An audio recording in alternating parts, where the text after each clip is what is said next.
नमस्कार, स्वागत है आप सभी का। कैसे हैं आप सब। यह वीडियो बिहार बोर्ड कक्षा 9 के इंग्लिश विषय पर है, जिसमें आज हम लोग अध्ययन करने वाले हैं प्रोज के लेसन 2 का, जिसका नाम है ययाति। इसके पहले वाले अध्याय धर्मयुद्ध का अध्ययन हम लोग पिछले वीडियो में कर चुके थे, जो मेरे चैनल के 9th क्लास के इंग्लिश वाले प्लेलिस्ट में आपको मिल जाएगा, आप वहाँ से देख सकते हैं। तो आप देख सकते हैं यह है आपका लेसन ययाति।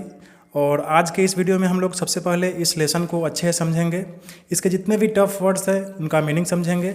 उसके बाद इस लेसन का हिंदी में अच्छे से विस्तार से समझेंगे इसका अर्थ, और लास्ट में इसके जितने भी क्वेश्चन आंसर्स हैं इन सभी को हम लोग हल भी करेंगे। ठीक है, तो आप मेरे साथ इस वीडियो में अंत तक बने रहें। तो चलिए अब हम शुरू करते हैं इस स्टोरी को। इसका नाम है ययाति। ठीक है, यह जो ययाति है यह एक राजा का नाम है। ठीक, और यह जो स्टोरी है यह कहाँ से लिया गया है उसके बारे में इस पैराग्राफ में दिया है। ठीक, इसको हम लोग समझने का प्रयास करते हैं। उससे पहले क्या करते हैं, इसमें जितने भी टफ वर्ड्स है उसका मीनिंग हम लोग लिख लेते हैं। ठीक है, तो देखिए स्टोरी मतलब कहानी, स्पिरिचुअल आध्यात्मिक, कंपाइल्ड मतलब संकलित या एक जगह किया, एडिटेड मतलब संपादित, पब्लिश्ड मतलब प्रकाशित, रेंडर्ड मतलब अनुवाद किया, ministry of information and broadcasting government of India मतलब भारत सरकार का सूचना एवं प्रसारण मंत्रालय। ठीक है, अब हम समझने का प्रयास करते हैं इस पहले पैराग्राफ को। This story from the Mahabharata has been taken from spiritual stories of India compiled and edited by Chaman Lal. यानी यह जो कहानी है यह कहाँ से लिया गया है, महाभारत से। ठीक है, महाभारत क्या है आपको पता होगा, बताने की जरूरत नहीं है। तो यह ययाति कहाँ से लिया गया है, महाभारत का कहानी है। ठीक, has been taken from spiritual stories of India compiled and edited by Chaman Lal, यानी चमन लाल जी के द्वारा संपादित तथा संकलित पुस्तक स्पिरिचुअल स्टोरीज ऑफ इंडिया से यह लिया गया है। ठीक, स्पिरिचुअल स्टोरीज ऑफ इंडिया एक किताब है जो किसके द्वारा लिखा गया है, चमन लाल के द्वारा। And published by publication division ministry of information and broadcasting government of India, यानी जो भारत सरकार के सूचना एवं प्रसारण मंत्रालय के पब्लिकेशन डिवीजन द्वारा प्रकाशित किया गया है। ठीक है, आगे कह रहा है कि the story has been rendered in English by C Rajagopalachari. इस कहानी को सी राजगोपालाचारी द्वारा अंग्रेजी में अनुवाद किया गया है। ठीक है, सी राजगोपालाचारी कौन थे, तो चक्रवर्ती राजगोपालाचारी अंग्रेजी शासन में भारत के अंतिम गवर्नर जनरल थे। ठीक है, और भारत में जन्मे यह पहले गवर्नर जनरल भी थे। ठीक है, इनको राजा जी के नाम से भी जाना जाता था। ठीक है, तो यह जो कहानी है यह कहाँ से लिया गया है, महाभारत का कहानी है जो spiritual stories of India book से लिया गया है, और इसको इंग्लिश में किसने ट्रांसलेट किया है, तो सी राजगोपालाचारी ने। ठीक है, तो इस पहले पैराग्राफ में इतना ही कुछ है। हम चलते हैं आगे, स्टार्ट करते हैं अपने कहानी को। कहानी आपका देखिए यहाँ से शुरू हो रहा है, ययाति। तो चलिए सबसे पहले हम लोग क्या करते हैं कि यह जो पहला और दूसरा पैराग्राफ है, यानी यहाँ से लेकर यहाँ तक, इसके बीच में जितने भी टफ वर्ड्स है उन सभी का मीनिंग आप लिख लें। ठीक है, तो देखिए इसके बीच में जितना भी हल्का और भारी हो सकता है सभी को मैंने ले लिया है। देखिए यहाँ इम्पेरर मतलब सम्राट, एंसेस्टर मतलब पूर्वज, डिफीट मतलब हार या मिला, पैंग्स मतलब कष्ट या यातना, रिकलेक्शंस मतलब पुरानी बातें याद आना, डिस्ट्रॉय मतलब नष्ट कर देना। ठीक है, तो चलिए अब हम शुरू करते हैं इस स्टोरी को। ठीक है, पहला लाइन कह रहा है कि emperor Yayati was one of the ancestors of the Pandavas. ठीक है, यानी सम्राट ययाति पांडवों का ही पूर्वज था। और ये पांडव कौन थे, तो पांडव जो थे ये महाभारत के बहुत ही महत्वपूर्ण पात्र थे। आप अगर देखे होंगे महाभारत तो आपको पता होगा। तो पांडव के ही पूर्वज थे कौन, ययाति। ठीक, ये भी राजा थे। He had never known defeat, यानी हार क्या चीज़ है उसने कभी जाना ही नहीं था, यानी बहुत ही शक्तिशाली बलशाली राजा थे। ठीक, बहुत ही ख्याति पड़ा प्रसिद्ध राजा थे। अब देखिए आगे कह रहा है कि he followed the dictates of the शास्त्र। ठीक है, वह शास्त्रों में लिखे आज्ञा का पालन करते थे। ठीक, एडोर्ड द गॉड्स, अपने भगवान या इष्ट देवता को बहुत मानते थे। ठीक, and venerated his ancestors with intense devotion, और अपने पूर्वजों का पूजा करते थे अत्यंत भक्ति भाव से। ठीक है, बहुत ज़्यादा भक्ति भाव से अपने पूर्वजों का वो पूजा भी करते थे, मानते थे उन लोगों को। He became famous as a ruler devoted to the welfare of his subjects, यानी वह अपने प्रजा के कल्याण तथा खुशहाली के लिए एक प्रसिद्ध शासक बन चुके थे। ठीक है, यानी वे अपने प्रजा का बहुत ही ज़्यादा ख्याल रखते थे, और इसके लिए वे पूरे एरिया में क्या थे, प्रसिद्ध थे, पूरे साम्राज्य में प्रसिद्ध थे। अब चलते हैं आगे दूसरे पैराग्राफ पर। आगे कह रहा है कि he became prematurely old by the curse of Shukracharya, यानी वह शुक्राचार्य के अभिशाप से समय से पहले बूढ़ा हो गया था। कौन? ययाति। यानी यह जो ययाति राजा था यह तो बहुत महान राजा था, लेकिन शुक्राचार्य ने इसको श्राप दे दिया तो यह समय से पहले बेचारा क्या हो गया था? एकदम बूढ़ा हो गया था। कैसे बूढ़ा हो गया था? क्यों श्राप दे दिया था? तो for having wronged his wife Devayani, अपनी पत्नी देवयानी को धोखा देने के कारण। ठीक है, यानी यह जो ययाति था अपनी पत्नी को धोखा दिया था, इसी कारण शुक्राचार्य ने ययाति को श्राप दे दिया। शुक्राचार्य कौन था? तो शुक्राचार्य देवयानी का पिताजी था। ठीक है, और शुक्राचार्य का दामाद था कौन? ययाति। ठीक है, देखिए इसमें उतना डिटेल में नहीं दिया हुआ है, यह जो कहानी क्या है आपको हम डिटेल में समझा देते हैं। असल में हुआ क्या था कि देवयानी जो थी वह शुक्राचार्य की बेटी थी। ठीक है, शुक्राचार्य की बेटी थी देवयानी, और जब शादी हुआ था देवयानी का ययाति से, ठीक है, तो देवयानी के साथ एक और लड़की गई थी शर्मिष्ठा। ठीक, जो इसकी दासी बन के गई थी, देवयानी की दासी बन के गई थी शर्मिष्ठा इसके दरबार में। ठीक, और यह जो ययाति था यह अपने ये क्या कहेंगे इसको ससुर, ठीक है, इसने अपने ससुर शुक्राचार्य को एक वचन दिया था कि मैं अपनी पत्नी को कभी धोखा नहीं दूंगा। ठीक है, यानी अपनी पत्नी के अलावा किसी और स्त्री पर नज़र नहीं डालूंगा। ठीक, लेकिन बाद में हुआ क्या, यह जो ययाति था, ठीक है, इसने अपना वचन तोड़ दिया। ठीक है, जो वचन दिया था अपने ससुर को कि मैं दूसरी स्त्री पर नज़र नहीं डालूंगा, इसका वचन टूट गया क्योंकि देवयानी के साथ जो शर्मिष्ठा गई थी, ठीक है, ययाति को उस शर्मिष्ठा से प्रेम हो गया था। ठीक है, और इसी प्रेम हो जाने के कारण यह जो शुक्राचार्य था इसने श्राप दिया ययाति को कि जाओ तुम समय से पहले बूढ़े हो जाओगे। ठीक है, तुमने मेरी बेटी को धोखा दिया है। ठीक, तो इस कारण से देखिए बेचारा यह जो ययाति राजा था जवानी में क्या हो गया, बेचारा बूढ़ा हो गया अचानक। ठीक, अब जब यह बूढ़ा हो गया तो यह तो एकदम परेशान हो गया ययाति। अब यह शुक्राचार्य के सामने लगा गिड़गिड़ाने, नहीं हमको वापस फिर से जवान कर दीजिए, ये बुढ़ापा में नहीं बर्दाश्त कर सकता है ना। तो शुक्राचार्य ने इसको उपाय बताया ययाति को कि चलो ठीक है तुम जवान हो जाएगा, लेकिन कोई दूसरा जवान आदमी तुमको अगर अपना जवानी देगा तभी तुम जवान होगा, ऐसे तुम जवान नहीं हो पाएगा। ठीक है, तो यह था इसका कहानी। ठीक है, जो इतना डिटेल में यहाँ पे नहीं दिया हुआ है हम आपको बता दिए हैं।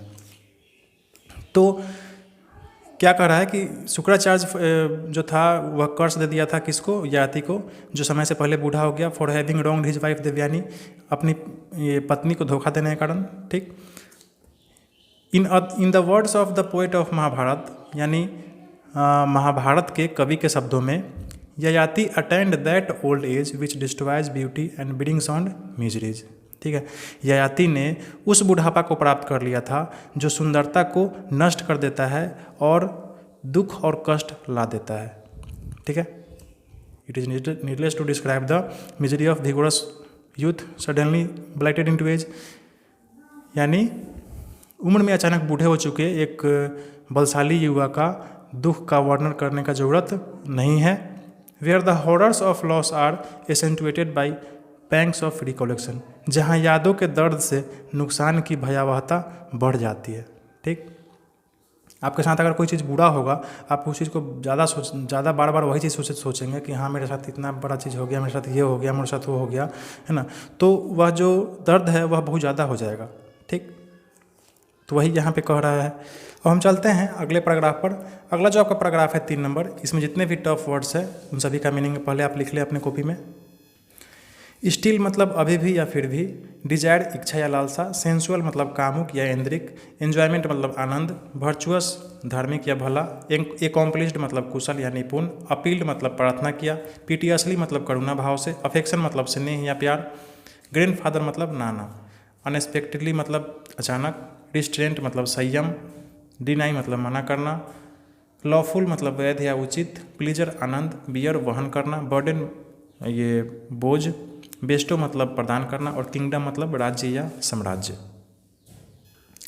तो अब देखिए आगे क्या कह रहा है 3 नंबर में कि Yayati who found himself suddenly N old man was still haunted by the desire for sensual enjoyment. ठीक है, यानी ययाति जो समय से पहले बूढ़ा हो चुका था, ठीक है, समय से पहले बूढ़ा हो गया था, was still haunted by the desire for sensual enjoyment, यानी उसे अभी भी कामुक या ऐन्द्रिक आनंद प्राप्त करने की लालसा थी। ठीक है, सेंसुअल एंजॉयमेंट प्राप्त करने की अभी भी उसमें लालसा थी।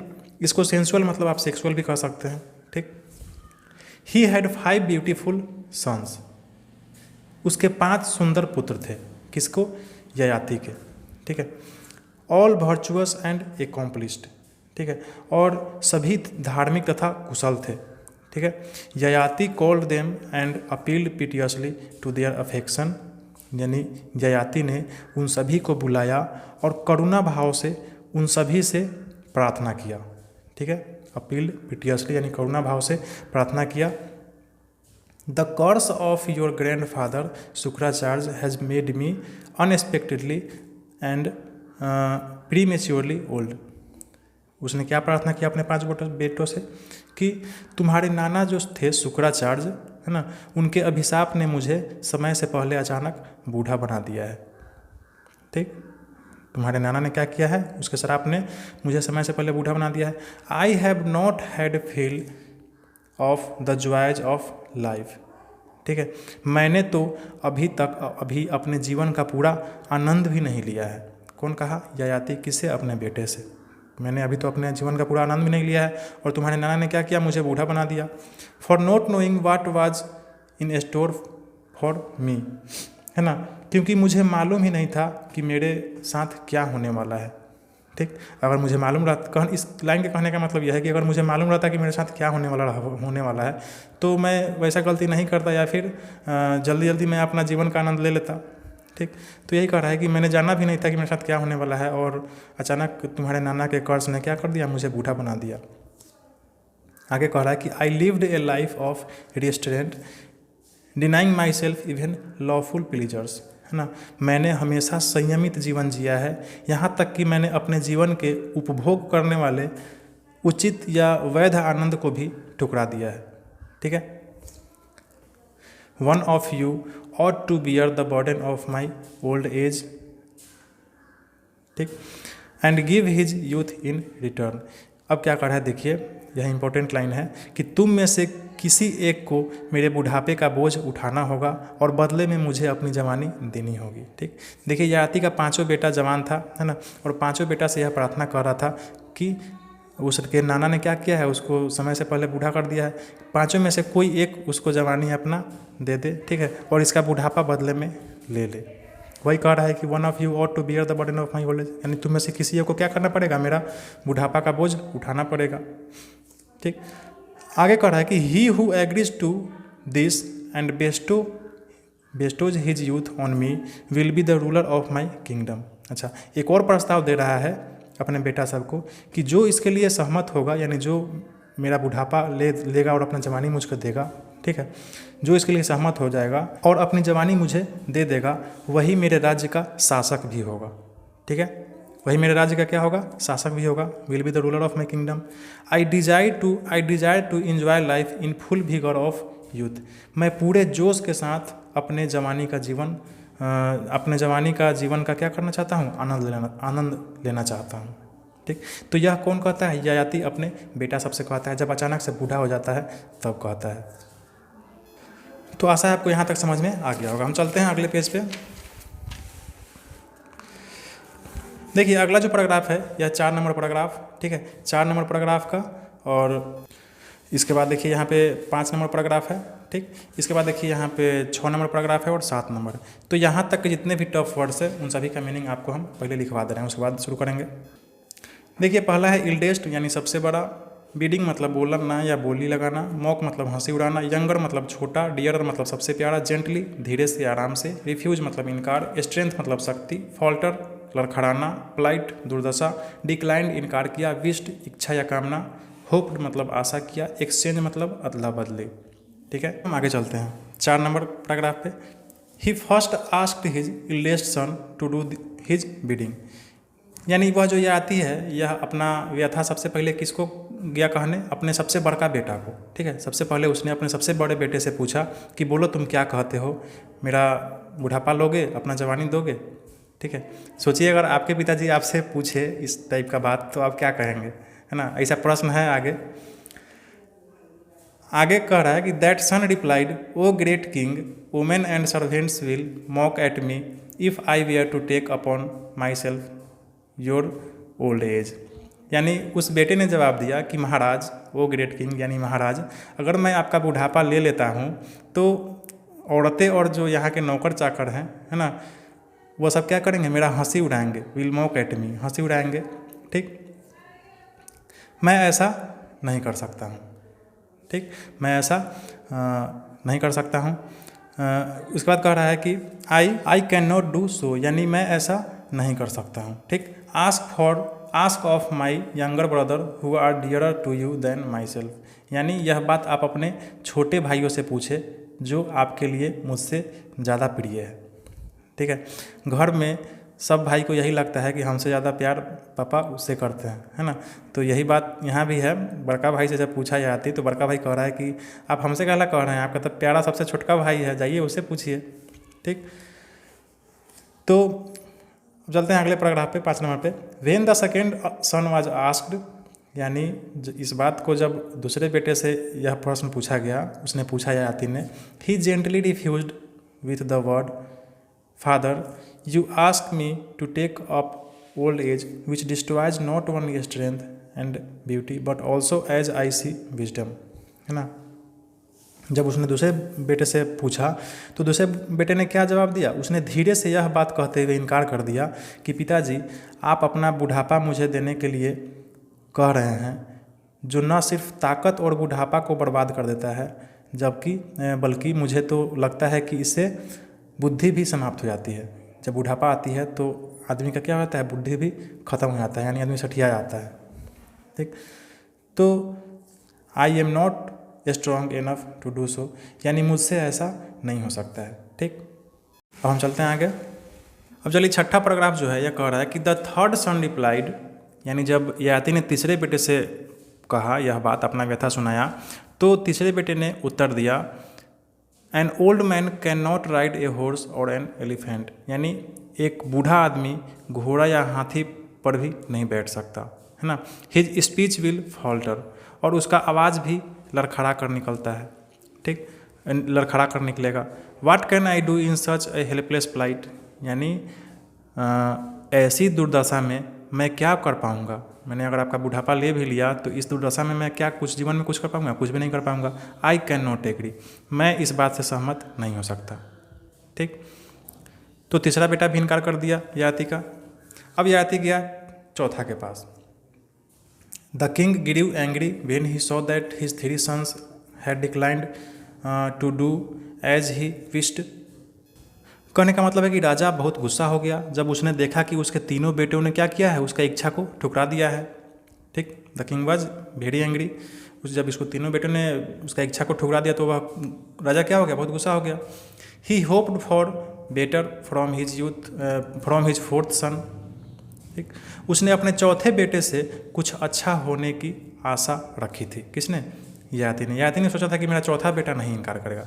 टू हुम ही सेड, तो वह चौथे बेटे से जाके कहता है, you should take up my old age, है ना, तुम्हें मेरा बुढ़ापा ले लेना चाहिए।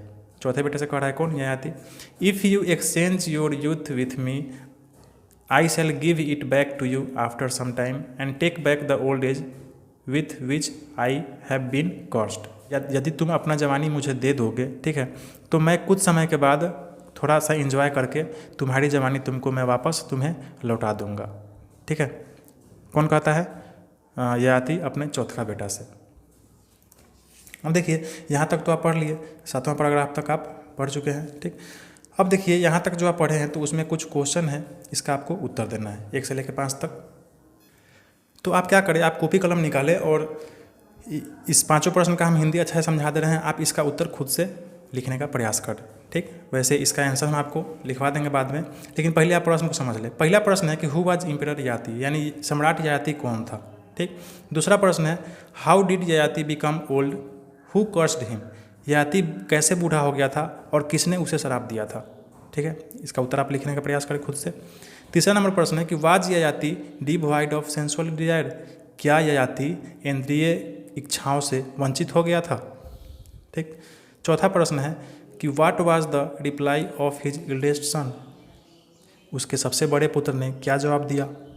पांचवा प्रश्न है why did he became angry, यानी ययाति गुस्सा क्यों हो गया। ठीक है, तो इस सभी का उत्तर आप खुद से देने का प्रयास करें। अगर आपसे नहीं हो रहा है तो आप यहाँ से इसका उत्तर लिख सकते हैं। ठीक है, आप वीडियो को पॉज कर ले थोड़ा देर के लिए और अपने कॉपी में इसका आंसर मिला लें। तो आशा है आप इसका आंसर लिख लिए होंगे, पाँचों का आंसर। ठीक, हम चलते हैं अगले पैराग्राफ पे। अगला जो पैराग्राफ है 8 और 9। ठीक, देखिए यहाँ पे पैराग्राफ 8 है और पैराग्राफ 9 है। इस दोनों का जितना भी टफ वर्ड्स है उसको आप अपने कॉपी में पहले लिखते चले, उसके बाद हम इसको क्या करेंगे, समझेंगे। देखते हैं आगे क्या होता है।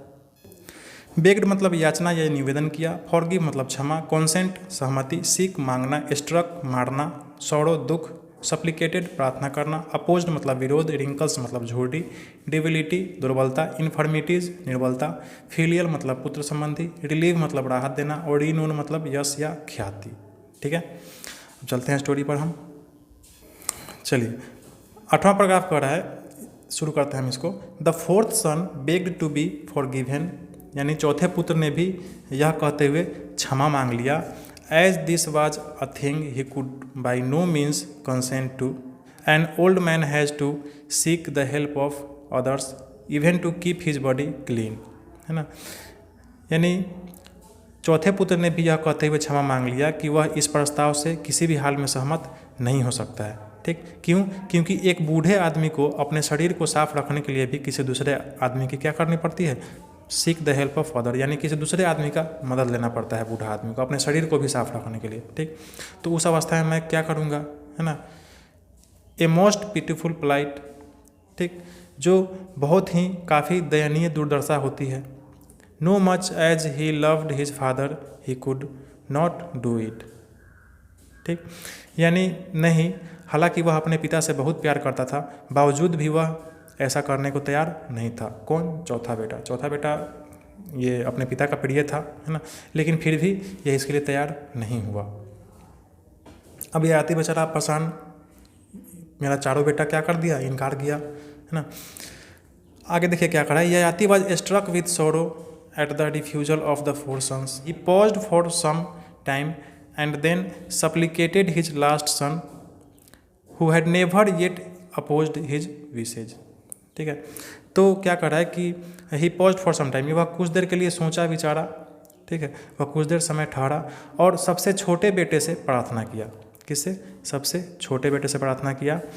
अब देखिए उसने सबसे छोटे बेटे से प्रार्थना क्यों किया? क्योंकि वह जो उसका जो सबसे छोटा बेटा था उसने अपने पिता की इच्छा का कभी नहीं ठुकराया था, इच्छा को कभी ठुकराया नहीं था। उसने पिता के हर इच्छा को, हर आज्ञा को पालन किया था। वह अपने पिता का सबसे प्रिय पुत्र था, चौथा, ये सबसे लास्ट यानी 5वां बेटा। ठीक है, यू मस्ट सेव मी, तुम अवश्य मेरी रक्षा करोगे। कौन कहता है? यह आती अपने 5वां बेटा से कि तुम जरूर मुझे मेरी रक्षा करोगे। I have got this old age with its wrinkles, debility and grey hairs as a result of the curse of Shukracharya. ठीक है, यानी झुर्रियाँ, दुर्बलता और भूरे बाल वाली यह जो बुढ़ापा है, ठीक है, यह मैंने कैसे पाया है? यह शुक्राचार्य के शराब से पाया है। ठीक, आई कैन नॉट बियर इट, मैं इसे सहन नहीं कर सकता। तो आगे क्या कर रहा है कि if you take upon your self these infirmities I shall enjoy life for just a while more and then give you back to you back your youth and resume my old age and all its sorrow. ठीक है, यानी यदि इन कमजोरियों को तुम अपना लो तो मैं कुछ और समय तक अपने जीवन का आनंद ले पाऊंगा, फिर उसके बाद मैं तुम्हें तुम्हारी जवानी तुमको क्या करूंगा? लौटा दूंगा। ठीक है, यहाँ पे कह रहा है I shall give you back your youth, मैं तुमको तुम्हारी जवानी क्या करूंगा? लौटा दूंगा। और अपना बुढ़ापा और इस बुढ़ापा से संबंधित जितने भी दुख हैं उन सभी दुखों को मैं क्या करूंगा? मैं वापस ले लूँगा। रिज्यूम माई ओल्ड एज, सारा चीज़ बुढ़ापा का जितना भी दुख है, सोरो है, सब हम क्या करेंगे? तुमसे वापस ले लेंगे, थोड़ा सा हमको एंजॉय करने दो। सबसे लास्ट बेटा से कह रहा है कौन? Yayati Puru do not refuse as your elder brothers have done. ठीक है, देखिए सबसे जो लास्ट बेटा था 5वां, उसका नाम क्या था? पुरु। ठीक, और यह पुरु को कह रहा है कि पुरु डू नॉट रिफ्यूज, यानी पुरु अपने बड़े भाइयों की तरह तुम भी मेरा यह अनुरोध को मत ठुकरा देना प्लीज़। ठीक, Puru the youngest son moved by filial love, है ना। पुरु जो सबसे छोटा पुत्र था, है ना, अपने पिता के प्रेम में बहते हुए कहा, मूव्ड बाई फिलियल लव्ड, अपने पिता के प्रेम में बहते हुए कहा, father I gladly give you my youth and relieve you of the sorrows of old age and the cares of state. क्या कह रहा है कि पिताजी मैं खुशी से आपको अपना जवानी देता हूँ और आपके बुढ़ापे और राजकाज के चिंताओं से आपको मुक्त करता हूँ। ठीक है, यानी मैं आपको अपना जवानी भी दे रहा हूँ, आपका बुढ़ापा भी ले रहा हूँ और आपके राज का जो भी कार्य है ना, राज का मैं वो भी लेने के लिए तैयार हूँ, वह भी मैं आपके राज्य को चला लूँगा। ठीक, आप अपने राज्य की भी चिंता नहीं करें, आप आराम से अपने जीवन का आनंद उठाएं। बी हैप्पी यानी खुश रहें आप। ठीक, आगे कह रहा है hearing these words Yayati become a youth. इन शब्दों को सुनते ही ययाति क्या हो गया, फिर से जवान हो गया एकदम। ठीक, Puru who accepted the old age of his father ruled the kingdom and acquired great renown. और पुरु जो अपने बुढ़ापे को, अपने पिता के बुढ़ापे को क्या कर लिया था, स्वीकार कर लिया था, उसने राज्य पर शासन किया और बहुत ख्याति भी प्राप्त किया। ठीक, कौन, पुरु। और यह जो ययाति था यह जवान होकर अपने ऐश मौज में लग गया। ठीक है, अब चलते हैं आगे, हम पैराग्राफ 10, 11, 12 को समझते हैं। उससे पहले 10, 11, 12 के जितने भी टफ वर्ड्स है उसका मीनिंग आप लिखते चलें। सेटिस्फाइड मतलब संतुष्ट, मेडेन मतलब अविवाहित या शुद्ध या प्रथम, भेन मतलब बेकार, इफोर्ट्स मतलब प्रयास, क्विंच मतलब बुझाना या दबाना, इंडल्ज मतलब अति योग, पोर मतलब डालना या उड़ेलना, कॉर्न मतलब अनाज, गोल्ड मतलब सोना, केटल मतलब पशु, रीगेन मतलब दोबारा प्राप्त करना, रिटायर्ड मतलब सेवा से मुक्त होना, ऑस्टेरिटीज मतलब तपस्या और हेवन मतलब स्वर्ग। ठीक है, अब चलिए आगे हम समझते हैं क्या है। Yayati enjoyed life for long and not satisfied, है ना। ययाति ने लंबे समय तक जीवन जिया, जीवन का आनंद उठाया अपने जवानी का, लेकिन संतुष्ट नहीं हुआ। Went later to the garden of Kubera and spent many years with an apsara maiden, है ना। जब अपने जवानी से के इंजॉयमेंट से, आनंद लेने से वह जब संतुष्ट नहीं हुआ तो कहाँ चल गया, वह कुबेर के बगीचे में चल गया, है ना। बाद में वह कुबेर के बगीचे में जा पहुँचा, जहाँ उसने अविवाहित अप्सराओं के साथ भी कई वर्ष बिताए। ठीक है ना, खूब मजा लिया। After long years spent in vain efforts to quench desire by indulgence the truth dawned on him, है ना। कई वर्षों तक अपनी भोग विलास वासना का जीवन बिताते बिताते, है ना, अपने भोग विलास को, अपने आनंद को ख़त्म करने का व्यर्थ प्रयास किया। ठीक है ना, वह सोचता था कि हम जितना भोग विलास का जीवन, जितना आनंद ले रहे हैं उतना ही मेरा मन भरते जा रहा है ना। लेकिन ऐसा होता नहीं था। तब क्या हुआ, तब जाकर उसको सत्य का ज्ञान हुआ। ठीक है, the truth dawned on him, उसको क्या हुआ, सत्य का ज्ञान हुआ। रिटर्निंग टू पुरु सेड, है ना, तब वह क्या हुआ, वह पुरु के पास आकर लौटा, यानी अपने पांचवें बेटा जिसको दिया था अपना बुढ़ापा, उसके पास आया, लौटा और कहा पुरु से कि ही सेड, क्या कहा, तो चलते हैं अगले पे। डियर सन यानी प्रिय पुत्र, sensual desire is never quenched by indulgence, यानी काम वासना यानी इंद्रियक इच्छाएं को अति उपयोग करके कभी भी कम नहीं किया जा सकता है। ठीक, आप जितना भी सुख को, जितना भी सोचेंगे उपयोग करके हम खत्म कर दें, उतना उपयोग नहीं होगा। ठीक, आप संतुष्ट नहीं होंगे। Any more than fire is by pouring ghee on it. ठीक, कहने का मतलब है कि काम वासना अति उपभोग जो है उसको आप कभी भी कम नहीं कर सकते हैं। यह ऐसा है जैसा कि आग में घी डालने के जैसा। ठीक है, कैसा है, आग में घी डालने के जैसा है। I had heard and read this, यानी मैंने यह सुना और पढ़ा भी था, लेकिन but till now I had not realised it, लेकिन अभी तक इसको जाना नहीं था। पढ़ा था, सुना था, लेकिन अभी तक जाना नहीं था, अब मैं जान गया हूँ। No object of desire, corn, gold, cattle and women, nothing can ever satisfy the desire of a man, है ना। इच्छा या कामना की कोई भी वस्तु, जैसे अनाज, सोना, पशु या सुंदर स्त्री, है ना, पुरुष की कामना को कोई भी संतुष्ट नहीं कर सकता है। यही कह रहा है। We can reach peace only by mental poise beyond likes and dislikes. ठीक, यानी पसंद और नापसंद से परे मानसिक अवस्था से ही हमें शांति मिल सकती है। ठीक है, such is the state of ब्रह्म, है ना। और ब्रह्म की यही अवस्था है जहाँ पसंद और नापसंद से ऊपर का अवस्था है यह। Take back your youth and rule the kingdom wisely and well. अपने बेटा से क्या कह रहा है पुरु से कि ये लो अपनी जवानी वापस ले लो और बुद्धिमानी से अपने राज्य का शासन भी चलाओ। ठीक है, उसको जवानी भी लौटा दिया और राज्य का शासन भी दे दिया। ठीक, with these words Yayati took back his old as. और इन्हीं शब्दों के साथ ययाति ने अपना बुढ़ापा वापस ले लिया। पुरु हु रीगेंड हिज यूथ, यानी पुरु जो वापस से अपना जो जवानी था उसको वापस ले लिया था, प्राप्त कर चुका था। Was made king bye Yayati, है ना, वह क्या किया गया, वह ययाति के द्वारा दोबारा राजा बना दिया गया।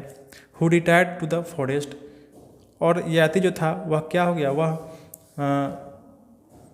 खुद को क्या ये सेवानिवृत्त होकर कहाँ चला गया, जंगल में चला गया। ठीक, he spend his time there in austerities, यानी वह वहाँ जाकर अपना जीवन तपस्या करके जिया।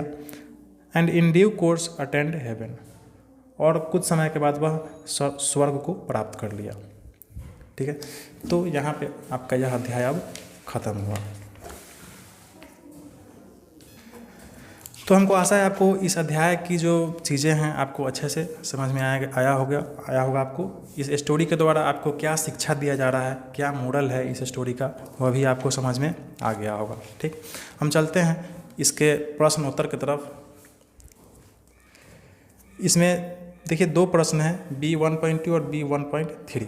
इस दोनों में 5-5 प्रश्न हैं और इस दोनों का जो आंसर है आपको छोटे में आपको क्या कर देना है, इसका आंसर कर देना है। तो हम क्या करते हैं, आपको इन सभी प्रश्नों का हिंदी में अर्थ अच्छे से समझा देते हैं। ठीक है, इन 5-5 10 का, और आप इसका आंसर खुद से देने का प्रयास करें। ठीक है, बाद में हम आपको इसका आंसर भी दे देंगे, आप वहाँ से भी लिख सकते हैं, लेकिन पहले आप खुद से प्रयास करें इसका आंसर निकालने का। पहला जो प्रश्न है देखिए, what are the symptoms of an old man, यानी एक बूढ़े आदमी की क्या क्या लक्षण होता है, बूढ़े आदमी का क्या क्या लक्षण होता है। ठीक, दूसरा प्रश्न है, हु वाज पुरु, यानी पुरु कौन था। Did he accept his father's proposal, क्या उसने अपने पिता के प्रस्ताव को स्वीकार कर लिया था। ठीक, तीसरा प्रश्न है, सेंसुअल डिजायर इज एवरलास्टिंग, यानी इंद्रियक इच्छाएं जो है वह कभी खत्म नहीं होती। ठीक, हुज थॉट इज दिस, यह किसका विचार है, इंद्रियक इच्छाएं कभी भी खत्म नहीं होती, यह किसका विचार है। ठीक है, तो बाद में यह समझ में आया था इसको, ययाति को। चौथा प्रश्न है, why did Yayati resume his old as, Yayati ने फिर से अपना बुढ़ापा वापस क्यों ले लिया। ठीक, पांचवा प्रश्न है, do corn gold cattle and women satisfy the desire of a man, क्या अनाज सोना पशु और औरतें, सुंदर औरतें, क्या एक पुरुष की इच्छाओं को संतुष्ट कर सकता है। ठीक, तो यह 5 प्रश्न है, इस 5 प्रश्न का उत्तर आप खुद से देने का प्रयास करें, और आपसे नहीं हो तो आप यहाँ से इसका हेल्प ले सकते हैं। ठीक है, आप पॉज करके स्क्रीनशॉट लेके क्या करें, इसका आंसर आप लिख लें। हम चलते हैं अगले प्रश्न पर। देखिए अगला प्रश्न है 1.3 में, इसमें ही 5 प्रश्न है। पहला प्रश्न है कि what was Yayati famous for, यानी ययाति जो था वह किस चीज़ के लिए प्रसिद्ध था। ठीक, दूसरा प्रश्न है कि why did Yayati calls his son, Yayati ने अपने सभी बेटों को क्यों बुलाया, क्या कहना था उसको। ठीक है, तीसरा प्रश्न है कि व्हाट डिड ही से टू देम, ययाति ने अपने बेटों से क्या कहा। ठीक है, चौथा प्रश्न है कि which son agreed to give Yayati his youth and take his old age, यानी ययाति का कौन सा बेटा ययाति का जो बुढ़ापा है ले लिया, ययाति को जवानी दे दिया।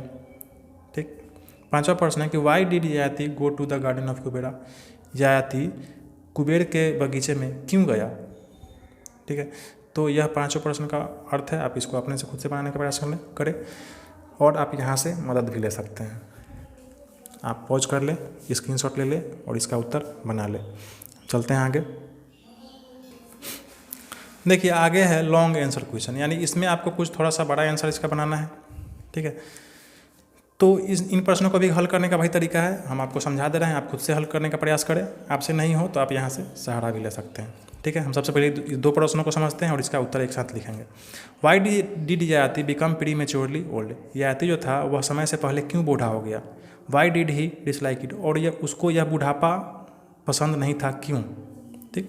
और दूसरा प्रश्न है कि in order to enjoy the pleasure of youth, यानी जवानी का आनंद लेने के लिए Yayati wished to take the youth of one of his son, यानी जवानी का आनंद उठाने के लिए ययाति ने क्या किया, अपने बेटा से ही जवानी मांगने लगा। Was he right in doing so, क्या ययाति ने यह सही काम किया था, उसको अपने बेटा से जवानी मांगना चाहिए था। Explain with arguments of your own, आप अपने शब्दों में इसका उत्तर दे, ठीक है। इसी के बारे में हमको बीच कहानी में पूछे थे, कहे थे कि बाद में प्रश्न आएगा। तो दोनों प्रश्न को आप समझ चुके हैं, आंसर खुद से देने का प्रयास करें। आपसे नहीं हो तो आप यहाँ से हेल्पलेस ले सकते हैं, पॉज कर ले, स्क्रीनशॉट ले ले और इसका आंसर आप यहाँ से बना ले। चलिए अगला प्रश्न है 3 number, write in your own words the responses of the first 3 son to their father's request, यानी आप अपने शब्दों में उत्तर दे कि ययाति ने जब पहले तीनों बेटों से पूछा कि बेटा अपना जवानी हमको दे दो, तो वह जो तीनों बेटा था वह क्या क्या कह के इनकार कर गया, यही आपको इसके उत्तर में लिखना है, ठीक। और चौथा जो प्रश्न है इसमें है कि how did the 4th son respond to his father's appeal, यानी चौथे बेटे ने अपने पिता के प्रार्थना को कैसे, प्रार्थना में क्या जवाब दिया, ठीक। How would you have responded if you were the 4th son, अगर आप ययाति के चौथे बेटे होते तो आप ययाति को क्या जवाब देते, आप अपने शब्दों में आपको इसका उत्तर देना है, ठीक। तो 3 और 4 को आप समझ चुके हैं, आप लिखने का खुद से प्रयास करें और नहीं तो आप यहाँ से भी हेल्प ले लें, ठीक है। हम चलते हैं अगले प्रश्न पर। चलिए देखिए 5 नंबर प्रश्न क्या कह रहा है, why did Puru agree to give his youth to his father and take his father's old age in the bargain, यानी ययाति ये पुरु ने क्यों अपना जवानी अपने पिताजी को दे दिया और बदले में पिता का दुख और कष्ट ओल्ड एज क्या कर लिया, वापस ले लिया। Did he do the right thing, क्या उसने यह काम सही किया था, उसको ऐसा करना चाहिए था, ठीक। और अगला प्रश्न है कि is it right for a father to make such a request to his sons as Yayati did, यानी ययाति ने जैसा काम किया अपने बेटा से ही जवानी मांगा, क्या यह सही था, क्या उसने सही काम किया, क्या उसको ऐसा करना चाहिए था।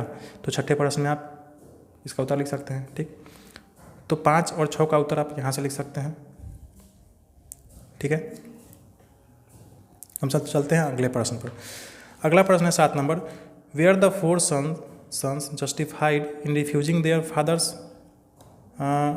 Request if yes give reasons, यानी पहले जो 4 गो बेटा था वह क्या किया था, ययाति के प्रस्ताव को ठुकरा दिया था, तो क्या उसने सही काम किया था, ठीक।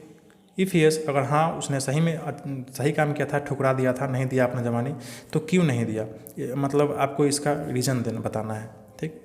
और अगला जो प्रश्न है 8 number, what lesson do you learn from this story, यानी इस स्टोरी से आपको कौन सा शिक्षा आप इससे पाते हैं, ठीक है। तो आप इसका उत्तर खुद से लिखने का प्रयास करें, नहीं तो यहाँ से इसका हेल्प ले लें, 7 और 8 नंबर, ठीक है।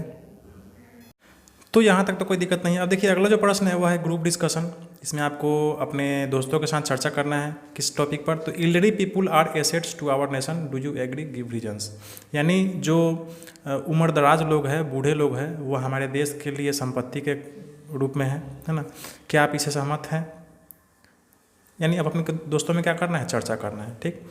अगला है कंपोजिशन, यानी आपको इसमें पैराग्राफ लिखना है 100 वर्ड्स में, क्या किस टॉपिक पर पैराग्राफ होगा, तो रिलेशन बिटवीन पेरेंट्स एंड सन, यानी एक माता पिता और उसके बेटों के बीच का जो रिलेशन है उसके बारे में आपको 100 शब्दों में लिखना है इसमें, ठीक है।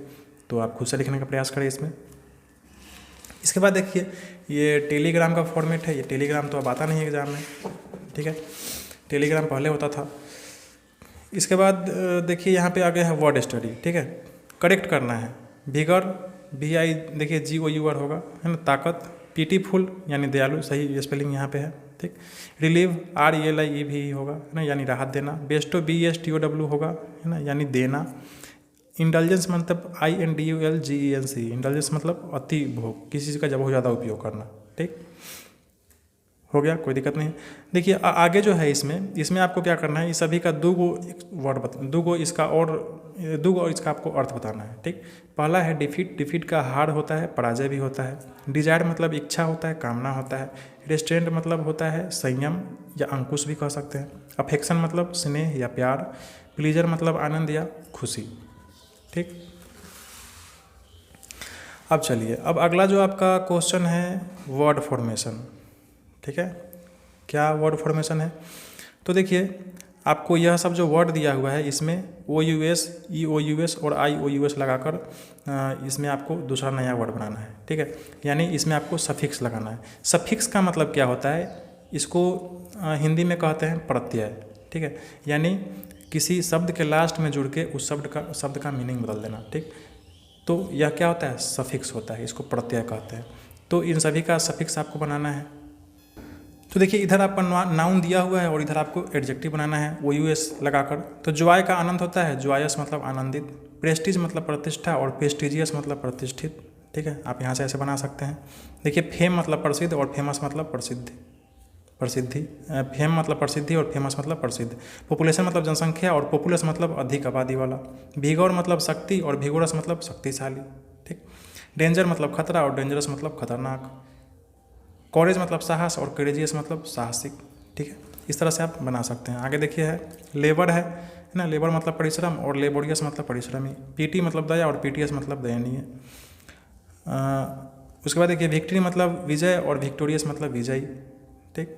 इंडस्ट्री मतलब उद्योग और इंडस्ट्रियस मतलब उद्योगी या मेहनती।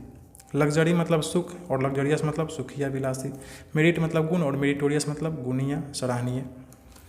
स्पॉन्टेनिटी मतलब स्वेच्छा और स्पॉन्टेनियस मतलब स्वैच्छिक, ठीक। कंटिन्यूटी निरंतरता और कंटिन्यूअस मतलब निरंतर। ह्यूमर मतलब हास्य और ह्यूमरस मतलब हास्यकर, ठीक। तो इस तरह से आप क्या कर सकते हैं, सफिक्स लगाकर नाउन से एडजेक्टिव में बदल सकते हैं।